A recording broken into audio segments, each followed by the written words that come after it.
voici mon épouse. Chérie, voici les frères Leroy et Paul Copp de Los Angeles, en Californie. Bienvenue chez nous, frère Copp. Frère Branham, le Seigneur a utilisé votre don dans les réunions au Calvary Temple à Los Angeles, discernant le cœur des hommes et leurs maladies. C'était merveilleux.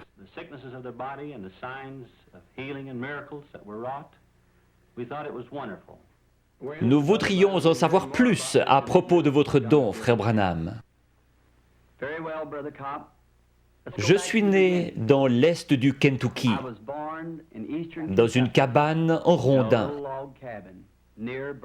Mes parents n'étaient pas portés sur la religion et n'allaient pas à l'église. Mais ils ont dit qu'au moment de ma naissance, une lumière est entrée dans la chambre et s'est tenue au-dessus de moi. Elle m'a accompagné pendant toute ma vie. Elle a été photographiée récemment. Vous avez vu cette photo. C'est la seule qu'on n'ait jamais prise d'un être surnaturel. C'est le même ange de Dieu que celui qui accompagna les enfants d'Israël depuis l'Égypte.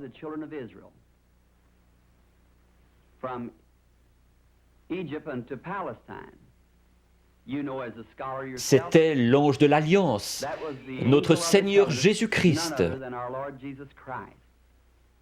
Il n'a pas prétendu être une personne importante lorsqu'il était ici sur terre. Il a dit, le Fils ne peut rien faire d'autre que ce que le Père lui montre. Dans Jean 5, à la piscine de Bethesda, Jésus a trouvé beaucoup d'estropiés, de gens aveugles et infirmes, attendant que l'eau s'agite. Il n'en a guéri qu'un seul, mais il savait où il était. Le Père le lui avait montré. Peut-être n'était-il pas estropié, il était couché sur un grabat. Au verset 19, les Juifs l'interrogeaient. Peut-être qu'aujourd'hui, on se demanderait pourquoi Dieu, passant à côté de tous ces gens infirmes et aveugles, ne les guérissait pas tous. Mais il a dit, en vérité, je vous le dis, le Fils ne peut rien faire de lui-même. Il ne fait que ce qu'il voit faire au Père.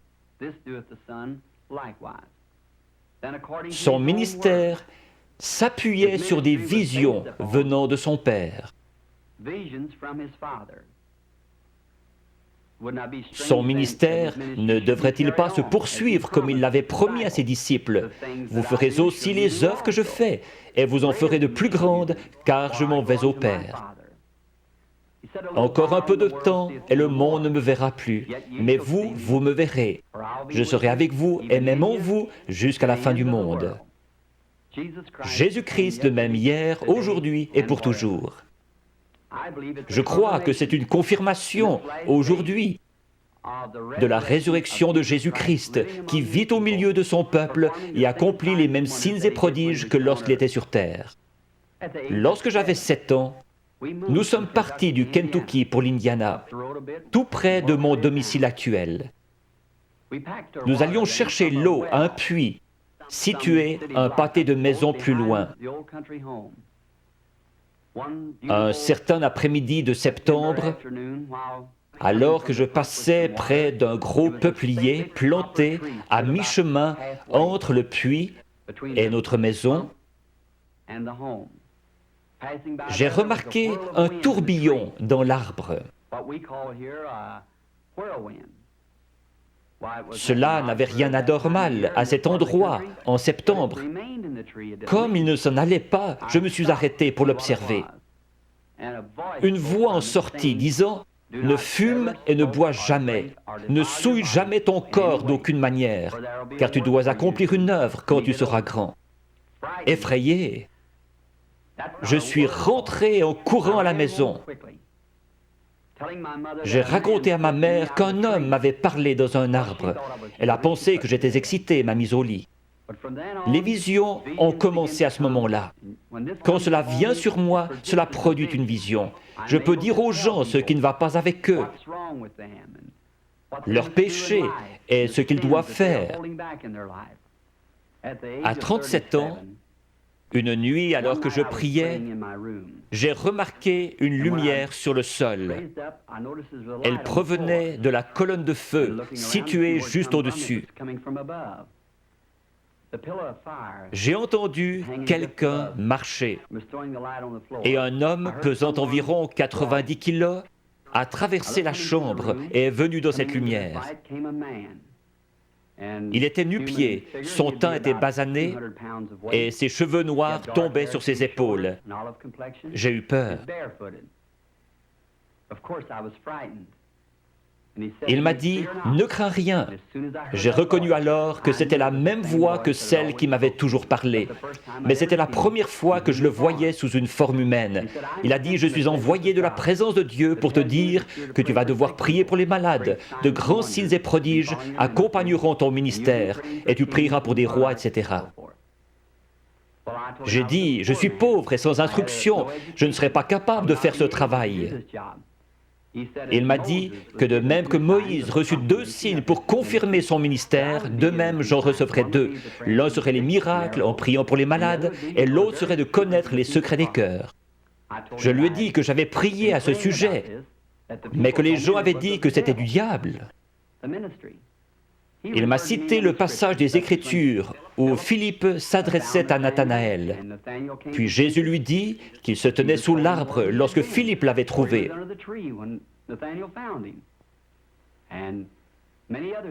Il y avait la femme au puits, à qui Jésus avait dit qu'elle avait eu 5 maris. Elle courut à la ville, déclarant « Celui-ci est le Christ ». Et beaucoup d'autres passages encore. Je lui ai dit alors que j'irais. Il m'a assuré qu'il serait toujours avec moi. Vous, frère Cobb, et le monde aussi connaissez les grandes choses qui se produisent dans le ministère. Nous nous demandions si je me souviendrais longtemps de ces visions. Il y a 4 ans, j'en ai eu une d'un petit garçon, gisant mort au bord de la route, qui avait été frappé par une voiture et qui devait ressusciter. Je l'ai raconté à tout le monde, aux États-Unis et au Canada, et l'ont écrite dans leur Bible. Un jour, alors que nous traversions la Finlande, nous avons vu un attroupement au bord de la route.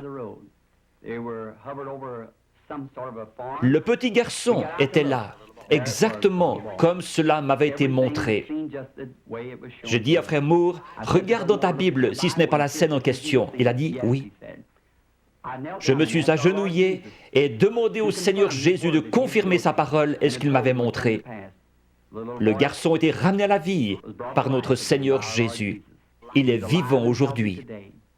Frère Cobb, ce ne sont là que quelques-unes des choses que notre Seigneur Jésus est en train d'accomplir aujourd'hui dans le ministère qu'il m'a donné. À mon avis, c'est pour confirmer sa parole. Je serais heureux de servir notre Seigneur en Israël, frère Cobb. Je crois que mon ministère auprès des Juifs serait très efficace. L'Écriture dit, les Juifs demandent des miracles, les Grecs la sagesse. Nous croyons que beaucoup de Juifs et d'autres là-bas en Terre Sainte croiront que le Seigneur Jésus-Christ est le Messie quand ils verront un chrétien accomplir la prophétie de Joël. Je suis sûr que vous vous référez à Joël 2, 28.